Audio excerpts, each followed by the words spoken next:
قرآن پاک نے فرمایا لقد کان فی یوسف واخوته آیات للسائلین۔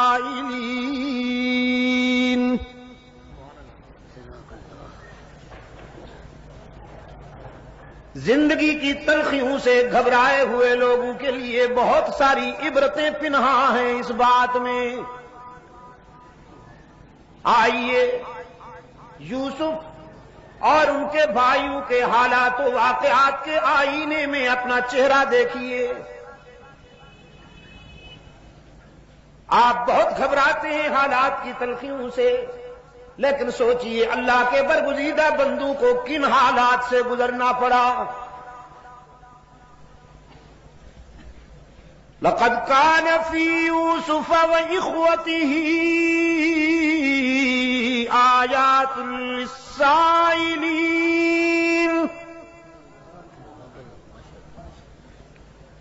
إذ قالوا ليوسف وأخوه أحب إلى أبينا منا ونحن عصبة إن أبانا لفي ضلال مبين۔ قصور دیکھیے، حسد کے بیماروں نے سب سے بڑی بات یہ کی، ہم پرانے ہیں، ہم بڑی جماعت ہیں، اور یہ ایک ہے، عمر میں بھی ہم سے چھوٹا ہے۔ کبھی کبھی عمر میں چھوٹا ہونا بھی آزمائش ہو جاتی ہے۔ ہم بڑی جماعت ہیں اور یہ اکیلا ہے، عمر میں بھی چھوٹا ہے، لیکن والد گرامی کو دیکھیے، بس یوسف کے چہرے پہ نظر جمی رہتی ہے۔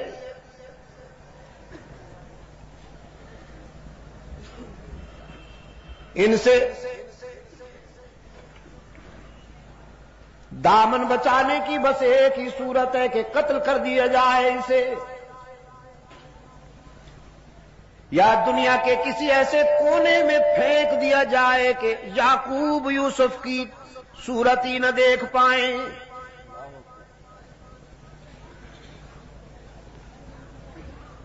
یہ اور اس کا بھائی بنیامین،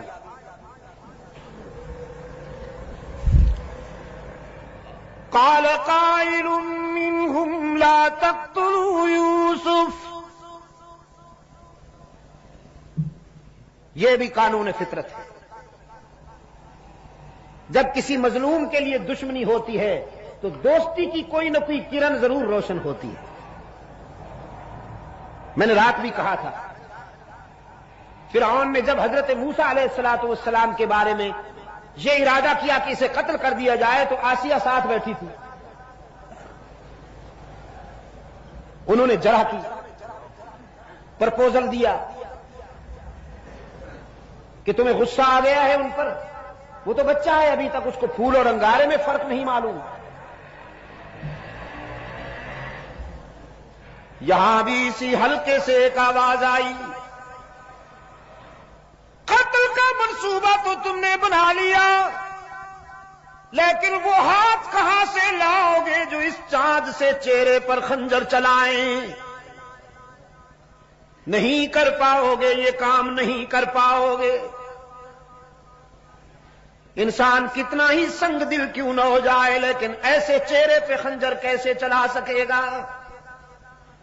یہ بات تم سے بھی نہیں ہوگی۔ تجویز یہ ہے، کنویں میں ڈال دو اسے یا کہیں دور چھوڑ آؤ، راہ چلتے مسافر اٹھا کے لے جائیں گے، تمہاری جان بھی چھوٹ جائے گی، قتل کی شقاوت سے بھی بچ جاؤ گے۔ اور یہی فائنل ہو گیا، یہی فائنل ہو گیا۔ محبت کا لبادہ اوڑھ کر والد گرامی کے پاس آئے، حضرت یعقوب علیہ السلام کے پاس آئے، قالوا يا أبانا ما لك لا تأمنا على يوسف وإنا له لناصحون.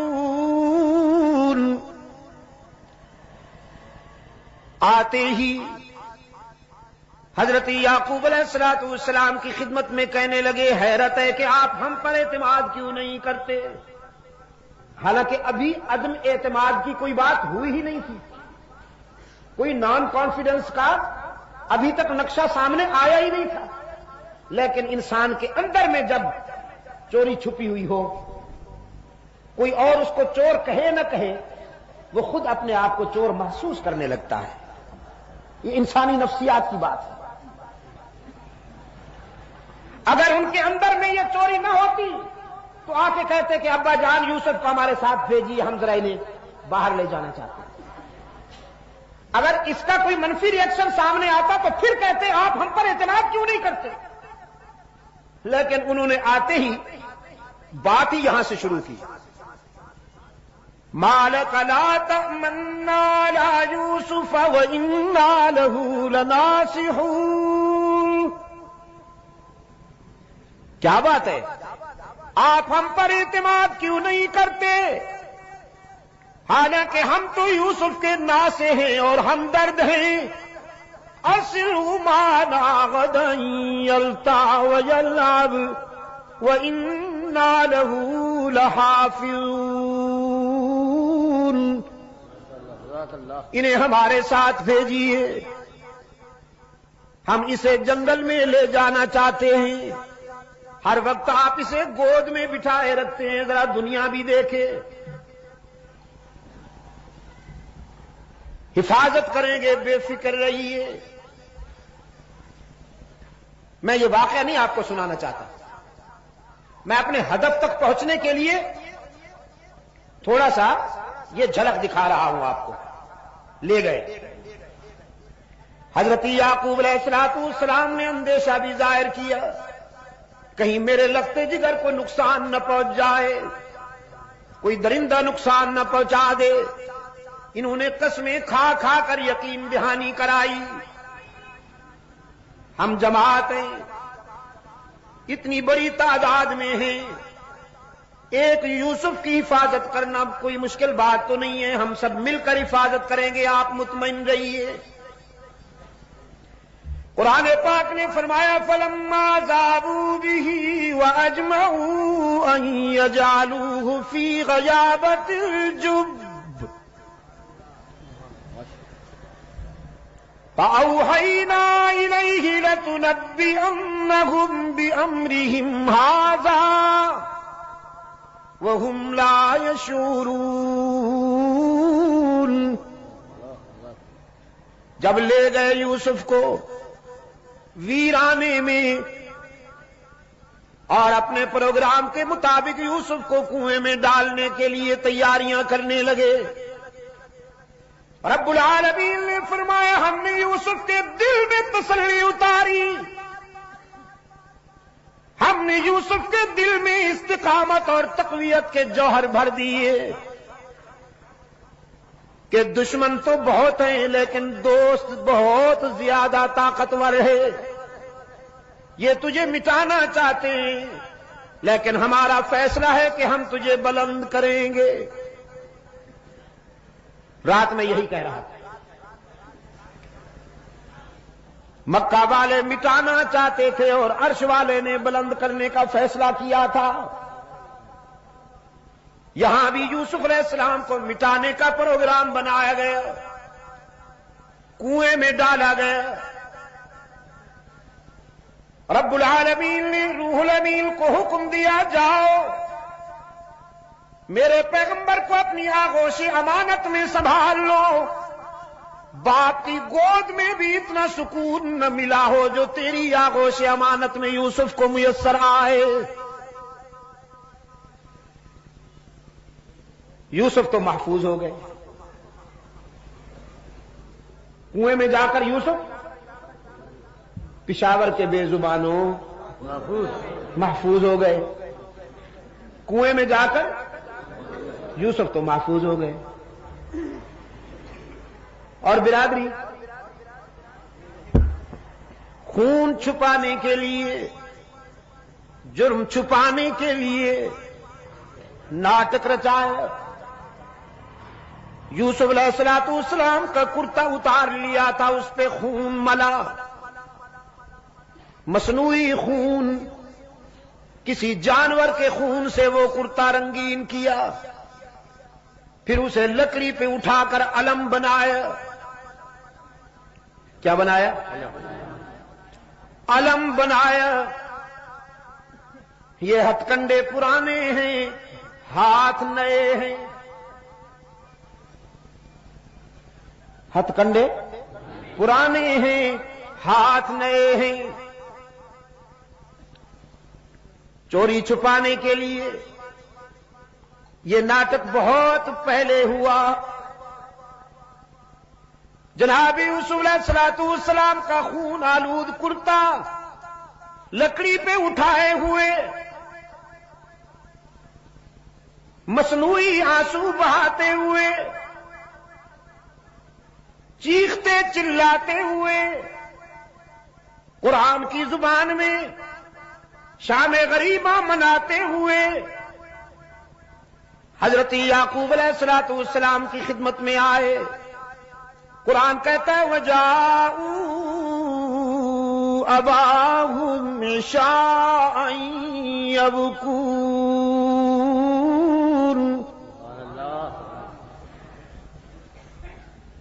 روتے چلاتے ہوئے یعقوب علیہ السلام کی خدمت میں آئے۔ قالوا يا أبانا إنا ذهبنا نستبق وتركنا يوسف عند متاعنا فأكله الذئب وما أنت بمؤمن لنا ولو كنا صادقين۔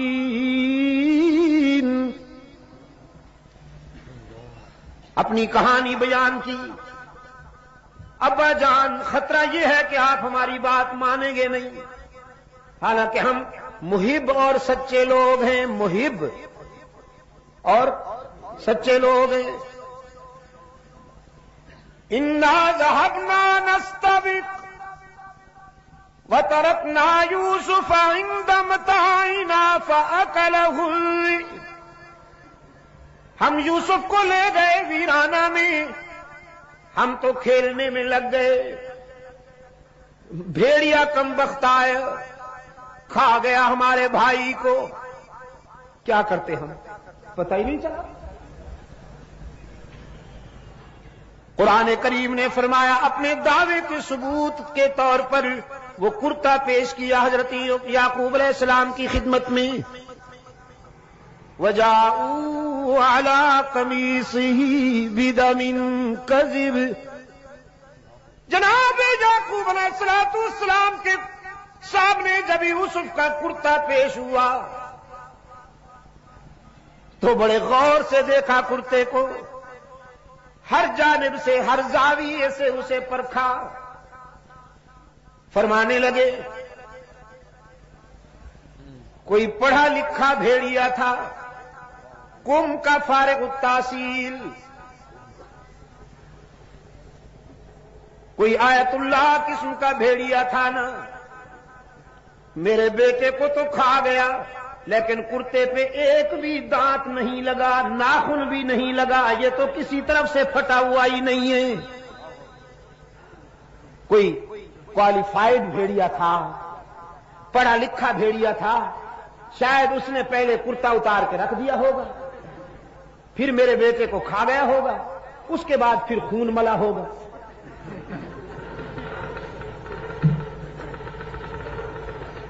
فرمایا بل سولت لكم انفسكم امرا فصبر جميل والله المستعان على ما تصفون۔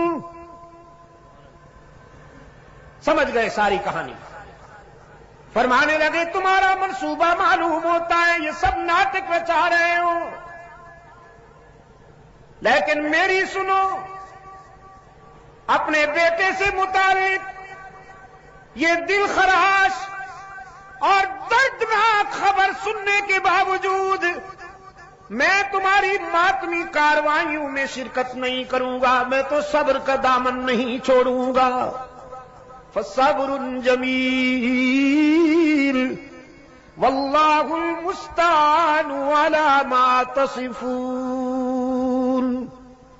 میں اللہ سے ہی مدد مانگتا ہوں، وہی میرے لختے جگر کا نگہبان ہے اور حفاظت کرنے والا ہے۔ رات بھی بات یہاں آئی تھی، اتفاق سے آج بھی پھر اسی موڑ پہ آ گئی۔ انبیاء اور رسول نے جب بھی مدد مانگی کس سے مانگی؟ عجم کے بیماروں تک ہی کی حرارتیں پہنچاؤ، اللہ عجم کے بھی کے بیماروں کو شفائے کاملہ عطا فرمائے، ان کے فکر و نظر کے اندھیروں کو قرآن کے اجالوں سے دور فرمائے۔ انبیاء اور رسول نے زندگی کے سفر میں جب بھی کوئی مشکل مقام آیا تو کس سے مدد مانگی؟ واللہ المستعان علی ما تصفون۔ یعقوب نے بھی بیٹے کو اللہ کے حوالے کیا، اور ان مراحل سے گزرنے کے بعد جب یوسف کو انعام ملا، ایثار، استقامت اور وفا کا سفر کرنے کے بعد جب اللہ نے یوسف کو انعام عطا کیا ہے، پاؤں کے نیچے مصر کا تخت ہے اور سر پہ نبوت کا تاج ہے۔ انعام پسند آیا آپ کو؟ پاؤں کے نیچے مصر کا تخت ہے اور سر پہ نبوت کا تاج ہے۔ روحانی طور پر بھی صاحب اختیار ہیں اور مادی نقطۂ نظر سے بھی صاحب اقتدار ہیں۔ فطرت کبھی کبھی عجیب مناظر دکھاتی ہے۔ کنویں میں ڈالنے والے منگتا بن کر آئے ہیں، سوال کرتے ہیں غلے کا۔ جناب یوسف علیہ السلام کے سامنے اپنی حالت زار بیان کرتے ہوئے کہتے ہیں ایھا العزیز مسنا واہلنا الذل وجئنا ببضاعة مزجاة فأوف لنا الكيل وتصدق علينا ان اللہ یجزی المتصدقین۔ شاہ مصر، ہم بھوک اور افلاس میں اکتائے ہوئے ہیں، مبتلا ہیں، تیرے جود و سخا کے چرچے سن کر حاضر ہوئے ہیں، ہمارے حال پہ رحم کیجئے، ہمیں غلہ عطا کیجئے، ہم جس کا معاوضہ دینے کی پوزیشن میں بھی نہیں۔ جناب یوسف علیہ السلام نے فرمایا داد و دہش کی بات بعد میں ہوگی، دینے دلانے کی بات بعد میں ہوگی۔ هل علمتم ما فعلتم بيوسف واخيه اذ انتم جاهلون؟ پہلے یہ بتاؤ تم نے یوسف اور اس کے بھائی کے ساتھ کیا کیا تھا، یہ پہلے بتاؤ۔ اور ان بیچاروں کو پہلے بھی شبہ تھا، چہرے کے زاویے بار بار دیکھتے تھے، تجسس تھا، سسپنس تھا کہ یہ چہرہ تو دیکھا بھالا ہے، یہ تو وہم و گمان میں بھی نہیں تھا کہ یہ وہی ہے جس کو کنویں میں ڈال آئے تھے ہم، لیکن تجسس تھا کہ یہ چہرہ دیکھا بھالا ہے۔ اب جب اسی چہرے نے اسی کا نام لے لیا جس کے متعلق وہ سوچ رہے تھے تو اب چونکے، کہنے لگے ہم نے کیا کیا تھا یوسف اور اس کے بھائی کے ساتھ یہ ہم بھی بعد میں بتائیں گے، پہلے آپ بتائیے کہیں آپ وہی تو نہیں اِنَّكَ لَأَنْتَ یوسف، آپ کہیں وہی یوسف تو نہیں؟ جناب یوسف علیہ السلام نے نعرہ لگایا انا یوسف۔ اب چھپانے کی کوئی ضرورت نہیں، اب مشیت ایزدی یہ تھی کہ حقیقت واضح ہو جائے۔ قال انا یوسف وہذا اخی، الحمدللہ میں وہی یوسف ہوں اور یہ میرا بھائی ہے بنیامین۔ برادران یوسف نے کہا مگر آپ یہاں کیسے؟ ہم تو آپ کو کنویں میں ڈال چکے، آپ کا ماتمی جلوس نکال چکے، جرم چھپانے کے لیے آپ کے کرتے پر خون لگا چکے، ہم تو آپ کو ٹھکانے لگا چکے تھے، آپ یہاں کیسے؟ سیدنا یوسف علیہ نبینا علیہ تسلیم نے فرمایا قد من اللہ علینا۔ یہ میں آپ کے دل کی گہرائیوں میں اتارنا چاہتا ہوں۔ یہاں اپنے دادے کا نام نہیں لیا، باپ کا نام نہیں لیا۔ تم تو مجھے مٹانا چاہتے تھے، لیکن جانتے ہو میں کس کا پوتا ہوں، جانتے ہو میرا باپ کون ہے۔ نہ دادے کا نام لیا نہ باپ کا، اور اگر لے بھی تو دادا ابراہیم ہے، باپ یعقوب ہے۔ دادا وہ ہے جس کی نسل سے کم و بیش 14,000 انبیاء پیدا ہوئے۔ ابراہیم علیہ السلام کی نسل سے کم و بیش 14,000 انبیاء پیدا ہوئے، اور انہی کی نسل سے رحمت عالم صلی اللہ علیہ وسلم آئے۔ لیکن یوسف کی زبان پر دادے کا نام بھی نہیں آیا، باپ کا نام بھی نہیں آیا۔ کیوں؟ کہ مشکلات میں کام آنا نہ دادے کا منصب ہے نہ باپ کا۔ مشکلات میں کون کام آیا کرتا ہے؟ جزاکم اللہ۔